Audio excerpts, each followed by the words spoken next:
কোথাও যদি বিয়ের বাড়ি বা কোনো কিছু হয়। বন্ধুরা, আজকের ভিডিওটা স্পেশালিটি বাংলাদেশ জাতীয় দলের নারী ক্রিকেটার পেস সেনসেশন মারুফা আক্তারের জীবন সংগ্রাম নিয়ে। আমার বাবা হচ্ছে একজন কৃষক। মারুফা আক্তারের মুখে আপনারা শুনলেন, মারুফা আক্তারের বাবা একজন কৃষক।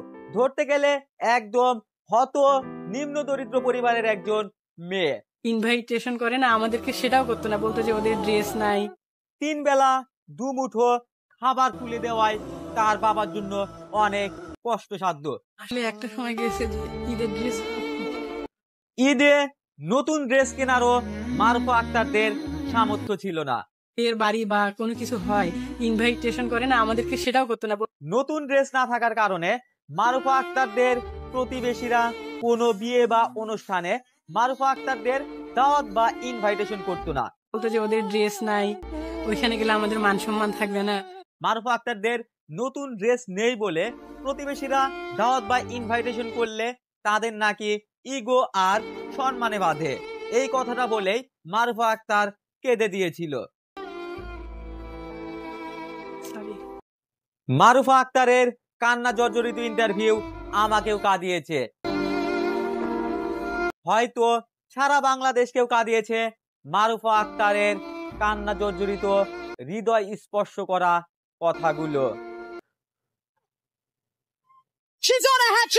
দেখেন ভাগ্যের কি আজব খেলা, যেখানে প্রতিবেশীদের কাছ থেকে দাওয়াত বা ইনভাইটেশন পেত না, ইনভাইটেশন করে না আমাদেরকে, সেটাও করতো না, বলতো সেখানে আজ পুরো বাংলাদেশ তাদেরকে দাওয়াত বা ইনভাইটেশনের জন্য ডাকছে।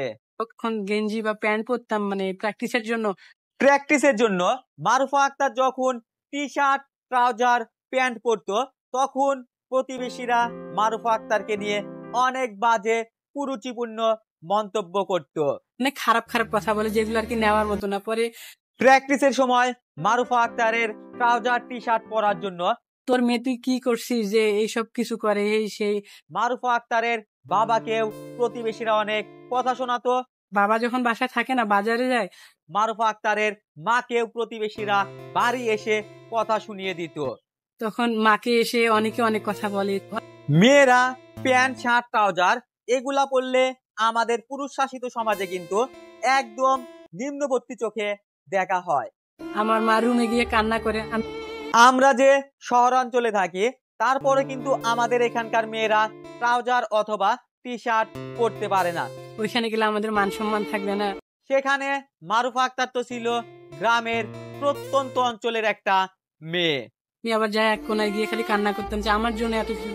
বন্ধুরা, তাহলে সামান্য একটু মাথা খাটিয়ে ভাবেন মারুফা আক্তারকে প্র্যাকটিসের জন্যই কতটা স্ট্রাগল করতে হয়েছে। কারণ প্র্যাকটিস তো টি শার্ট ট্রাউজার ছাড়া করাও সম্ভব নয়। আমার মা রুমে গিয়ে কান্না করে। মারুফা আক্তার প্রতিবেশীর কথায় কান্না করেছে, ভেঙে পড়েছে, কিন্তু কখনো কান দেয়নি, পাত্তা দেয়নি।